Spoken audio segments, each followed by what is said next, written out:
गुरुदेव भगवान की जय। श्री गणेशाय नमः। श्री गुरुभ्यो नमः। श्री पुराण पुरुष पुरुषोत्तम भगवान की जय। श्रीमद्भागवत महापुराण की जय। सत्य सनातन वैदिक धर्म की जय। भगवान की अग्र पूजा और शिशुपाल का उद्धार।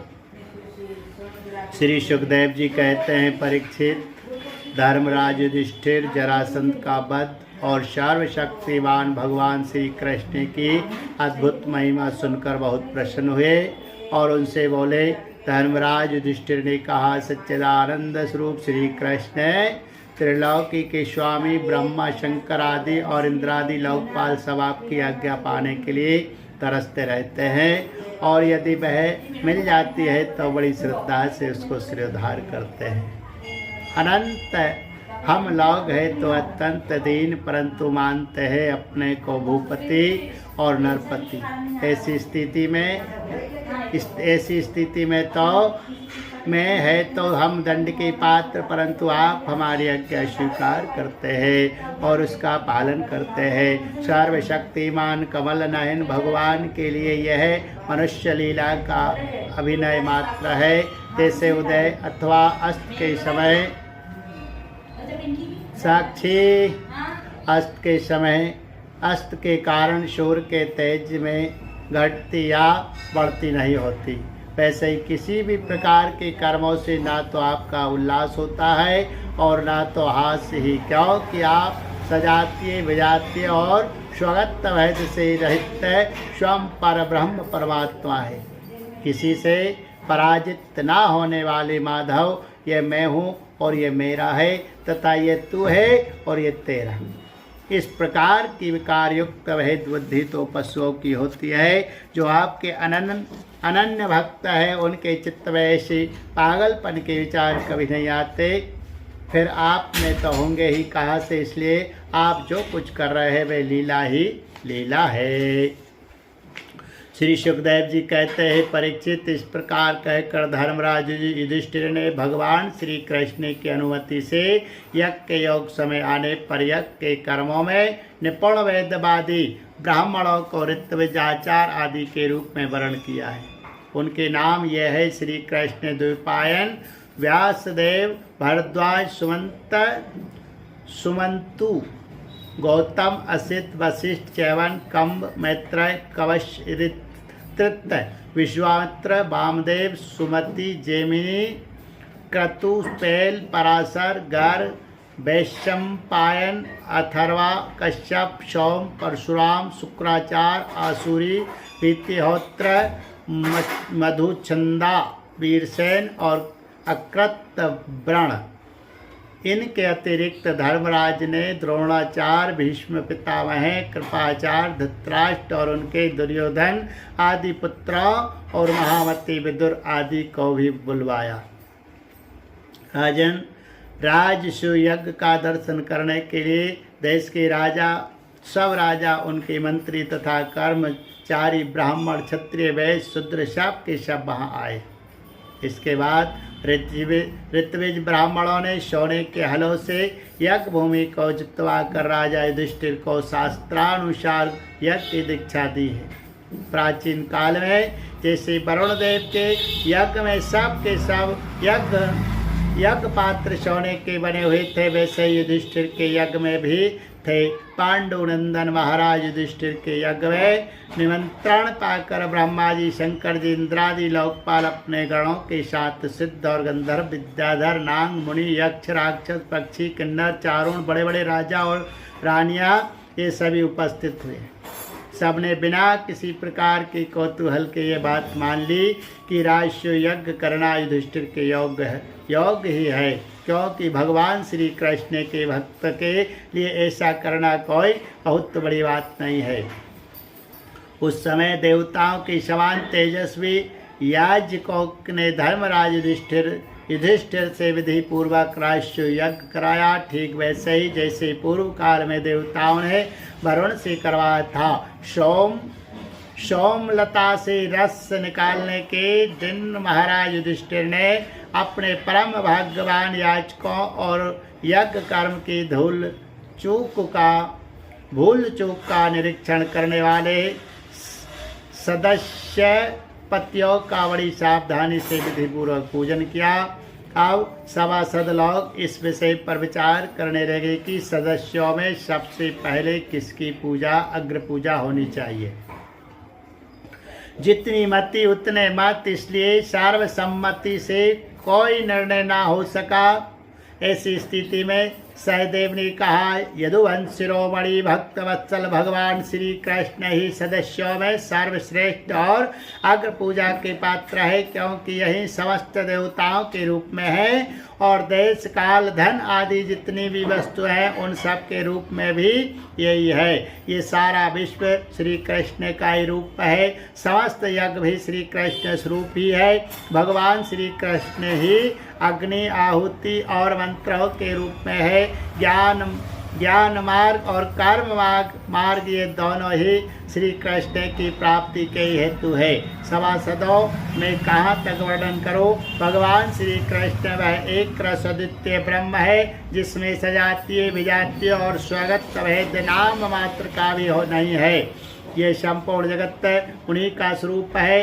वे अपने आप में ही स्थित और जन्म अस्तित्व बुद्धि आदि 6 मन भाव विकारों से रहित है। वे अपने आत्म स्वरूप संकल्प से ही जगत की सृष्टि पालन और संहार करते हैं। सारा जगत श्री कृष्ण के अनुग्रह से अनेकों प्रकार के कर्म का अनुष्ठान करता हुआ धर्म अर्थ काम और मोक्ष रूपी पुरुषार्थों का संपादन करता है। इसलिए सबसे महान भगवान श्री कृष्ण की ही मोक्ष रूप श्री कृष्ण की ही अग्र पूजा होनी चाहिए। इनकी पूजा करने से समस्त प्राणियों की तथा अपनी भी पूजा हो जाती है। जो अपने दान धर्म को अनंत भाव से युक्त करना चाहता हो, उसे चाहिए कि समस्त प्राणियों और पदार्थों के अंतरात्मा भेदभाव रहित परम शांत और परिपूर्ण भगवान श्री कृष्ण को ही दान करे। परीक्षित सहदेव भगवान की महिमा और उनके प्रभाव को जानते थे। इतना कहकर वे चुप हो गए। उस समय धर्मराज युधिष्ठिर की यज्ञ सभा में जितने सत्पुरुष उपस्थित थे, सबने एक स्वर से बहुत ठीक कहकर सहदेव की बात का समर्थन किया है। धर्मराज युधिष्ठिर ने ब्राह्मणों की यह आज्ञा सुनकर तथा सभासदों का अभिप्राय जानकर बड़े आनंद से प्रेम देव से विकल होकर भगवान श्री कृष्ण की पूजा की। अपनी पत्नी भाई मंत्री और कुटुंबियों के साथ धर्मराज युधिष्ठिर ने बड़े प्रेम और आनंद से भगवान के पांव पखारे तथा उनके चरण कमलों का लोक पावन जल अपने सिर पर धारण किया। उन्होंने भगवान की पीले रेशमी वस्त्र और बहुमूल्य आभूषण समर्पित किए। उस समय उनके नेत्र प्रेम और आनंद के आंसुओं से इस प्रकार भर गए कि वे भगवान को भली भांति देख भी नहीं सकते थे। यज्ञ सभा में उपस्थित सभी लोग भगवान श्री कृष्ण को इस प्रकार पूजित सत्यकृत देखकर हाथ जोड़े हुए नमो नमः जय जय इस प्रकार के नारे लगाकर उन्हें नमस्कार करने लगे। उस समय आकाश से स्वयं ही पुष्पों की वर्षा होने लगी। परीक्षित अपने आसन पर बैठा हुआ शिशुपाल ये सब देख सुन रहा था। भगवान श्री कृष्ण के गुण सुनकर उसे क्रोध हो आया और वह उठ कर खड़ा हो गया। वह भरी सभा में हाथ उठाकर बड़ी असहिष्णुता किंतु निर्भयता के साथ भगवान को सुना कर अत्यंत कठोर बातें कहने लगा। सभासदों, श्रुतियों का यह कहना सर्वदा सत्य है कि काल ही ईश्वर है। लाख चेष्टा करने पर भी वह अपना काम करा ही लेता है। इसका प्रत्यक्ष प्रमाण हमने देख लिया है कि यह बच्चों और मूर्खों की बात से बड़े बड़े वयोवृद्ध और ज्ञान वृद्धों की बुद्धि भी चकरा गई है। पर मैं मानता हूँ कि आप लोग अग्र पूजा के योग्य पात्र का निर्णय करने में सर्वथा समर्थ है। इसलिए सदस्य पतियों, आप लोग बालक सहदेव की यह बात ठीक ना माने कि कृष्ण ही अग्र पूजा के योग्य है। यहाँ बड़े बड़े तपस्वी विद्वान वृत्तधारी ज्ञान के द्वारा अपने समस्त पाप तापों को शांत करने वाले परम ज्ञानी परम ऋषि ब्रह्मानिष्ठ आदि उपस्थित है, जिनकी पूजा बड़े बड़े लोकपाल भी करते हैं। यज्ञ की भूल चूक बतलाने वाले उन सदस्य पत्तियों को छोड़कर ये कुल कलंक ग्वालवा भला अग्र पूजा का अधिकारी कैसे हो सकता है? क्या कौआ कभी यज्ञ के प्रोडाश का अधिकारी हो सकता है? ना इसका कोई वर्ण है, ना तो आश्रम कुल भी इसका ऊंचा नहीं है। सारे धर्मों से यह भार है, वेद और लोक मर्यादाओं का उल्लंघन करके मनमाना आचरण करता है, इसमें कोई गुण भी नहीं है। ऐसी स्थिति में यह अग्र पूजा का पात्र कैसे हो सकता है? आप लोग जानते हैं कि राजा अयाति ने इसके वंश को शाप दे रखा है, इसलिए सत्पुरुषों ने इस वंश का ही बहिष्कार कर दिया है। ये सब सर्वदा व्यर्थ मधुपान में आसक्त रहते हैं, फिर ये अग्र पूजा के योग कैसे हो सकते हैं? इन सब ने ब्रह्म ऋषियों के द्वारा सेवित मथुरा आदि देशों का परित्याग कर दिया और ब्रह्म वर्चस्व के विरोधी वेद चर्चा रहित समुद्र में किला बना कर रहने लगे। वहाँ से जब ये बाहर निकलते हैं तो डाकुओं की तरह सारी प्रजा को सताते हैं। परीक्षित, सच पूछो तो शिशुपाल का सारा शुभ नष्ट हो चुका था। इसी से उसने और भी बहुत सी कड़ी कड़ी बातें भगवान श्री कृष्ण को सुनाई, परंतु जैसे सिंह कभी सियार हुआ पर ध्यान नहीं देता, वैसे ही भगवान श्री कृष्ण चुप रहे। उन्होंने उसकी बातों का कुछ भी उत्तर ना दिया, परंतु सभासदों के लिए भगवान की निंदा सुनना असह्य था। उनमें से कई अपने अपने कान बंद करके क्रोध से शिशुपाल को गाली देते हुए बाहर चले गए।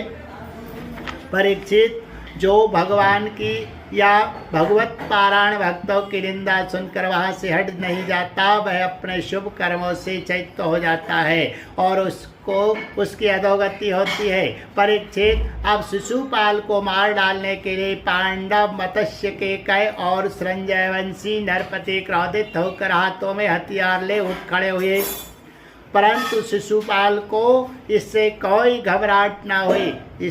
उसने बिना किसी प्रकार का आगा पीछा सोचे अपनी ढाल तलवार उठा ली और वह भरी सभा में श्री कृष्ण के पक्षपाती राजाओं को ललकारने लगा।